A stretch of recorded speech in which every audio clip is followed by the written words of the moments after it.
Bueno, estoy encantado de estar aquí y os quiero dar las gracias. Tengo casi 48 años y tengo la suerte de que he aprendido muchas cosas, sobre todo viviendo. Viviendo y escuchando a la gente.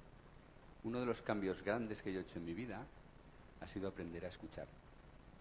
De ser una persona que creía que lo sabía todo y que todo el mundo quería escucharme,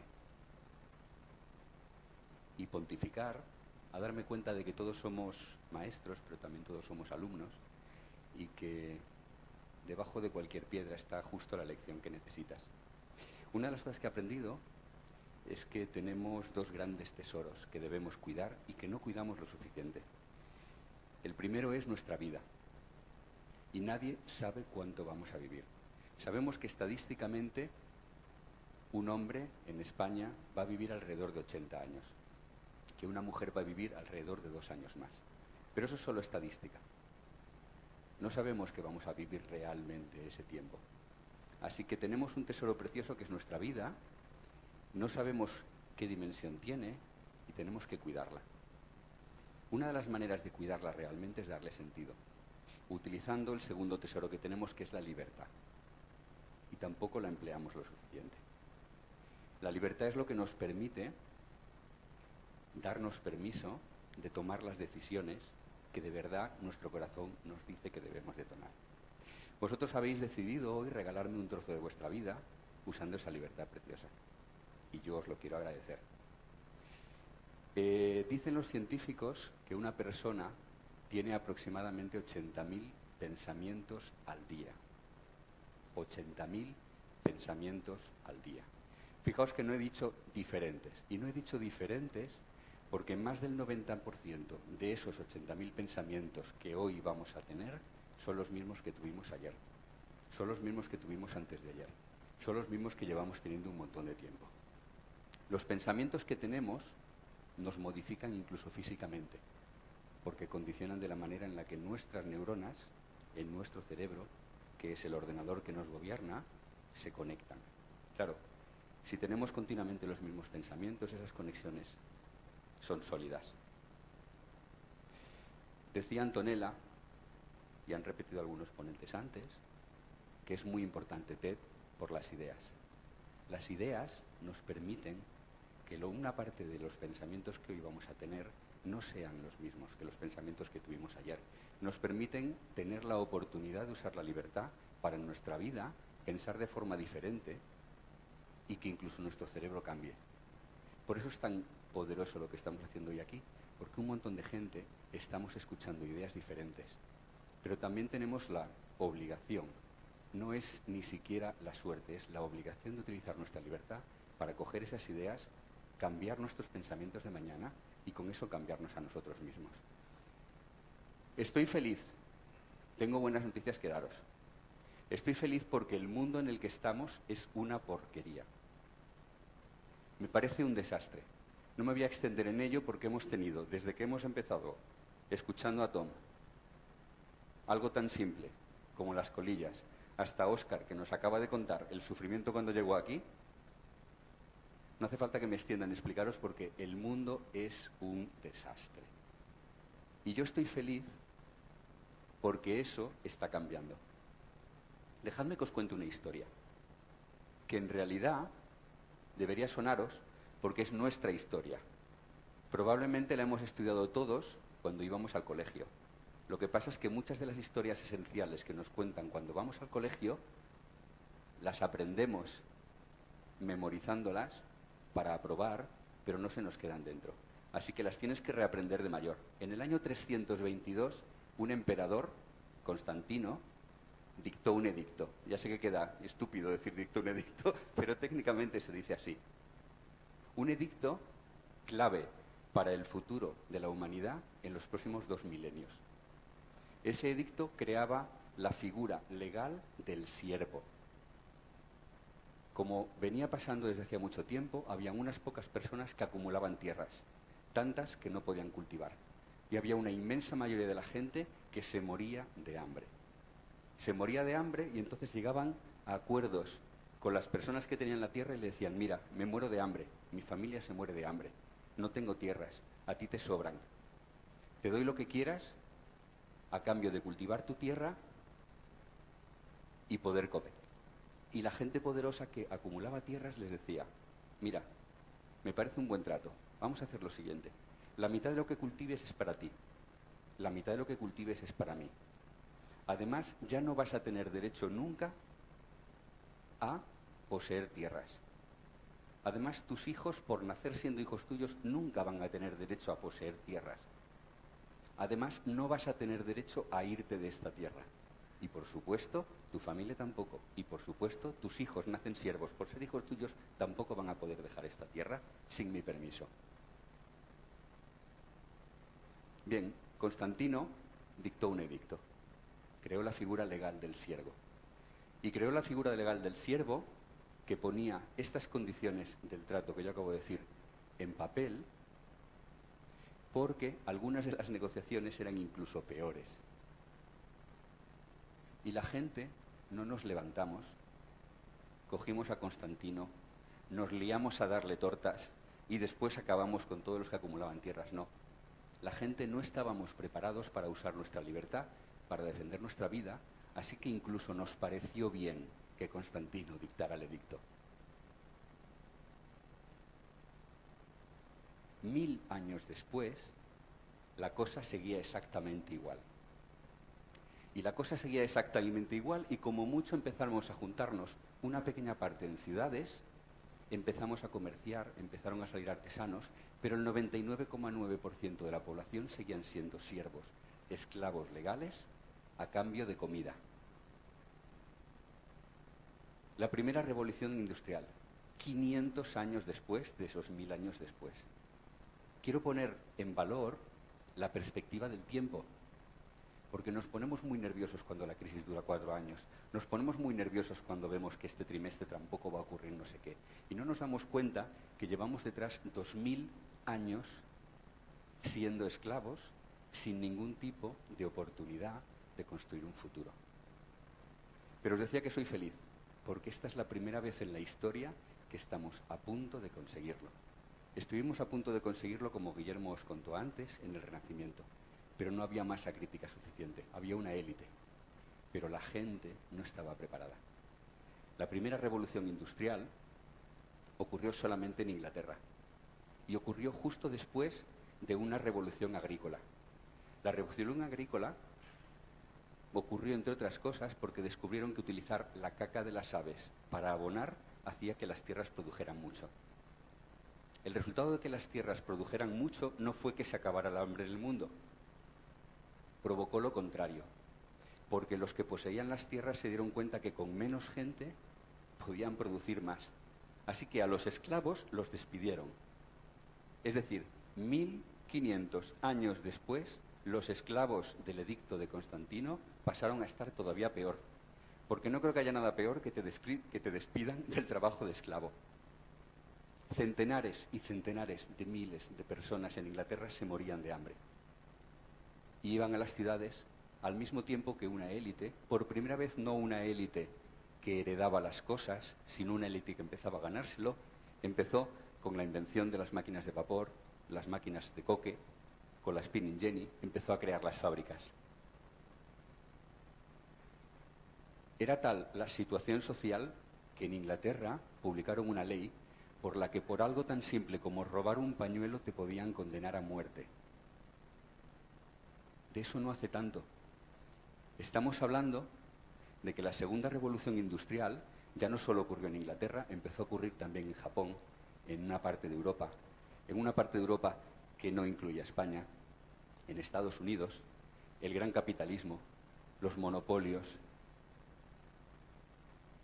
La clase media, nosotros no existíamos. Fijaros que Karl Marx escribió El Capital y clase media no es un término que aparezca en El Capital. Y no porque se lo olvidara, es que no existía la clase media. La clase media, hay diferentes discusiones acerca de cuándo existió, pero en principio empezó a existir cuando empezó la Primera Guerra Mundial.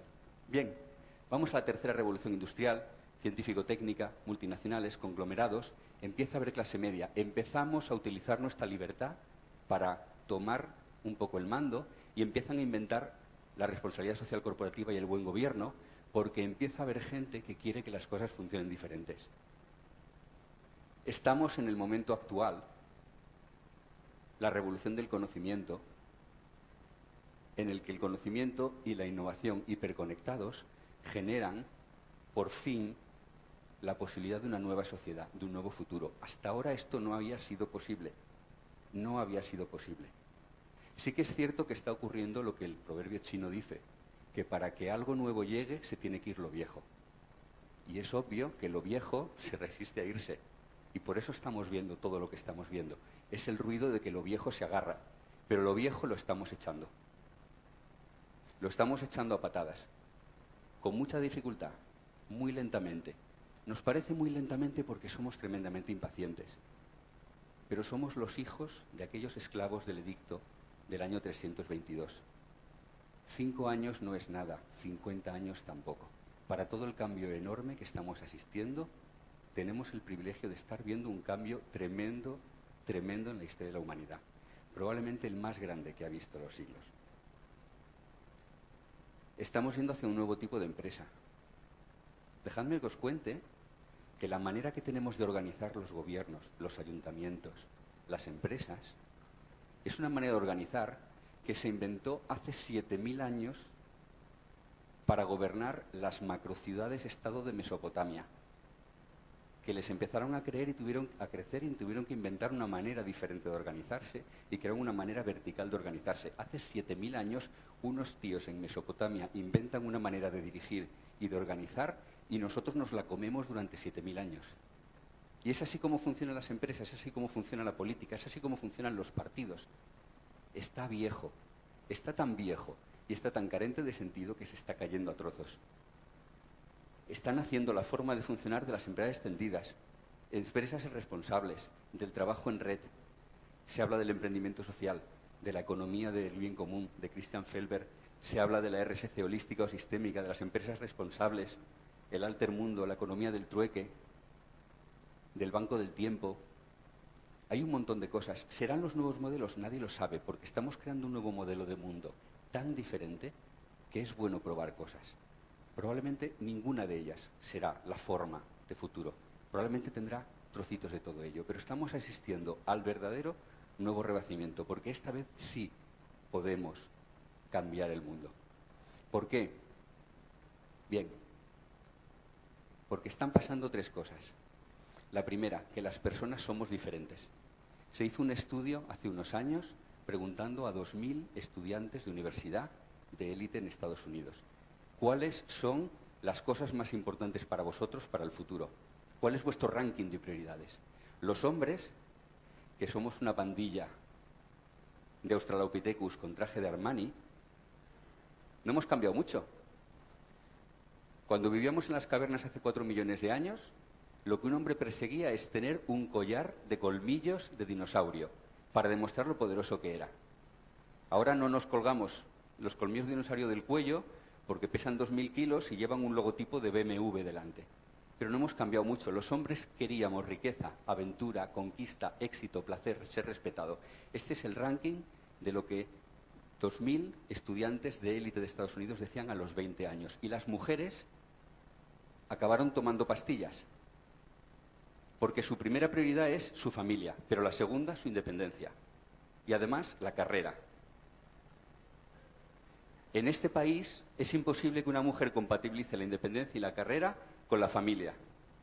Así que lo que quieren es encajar y que las quieran. Lo metes todo esto, haces un cóctel y no entiendo cómo no os suicidáis de forma masiva.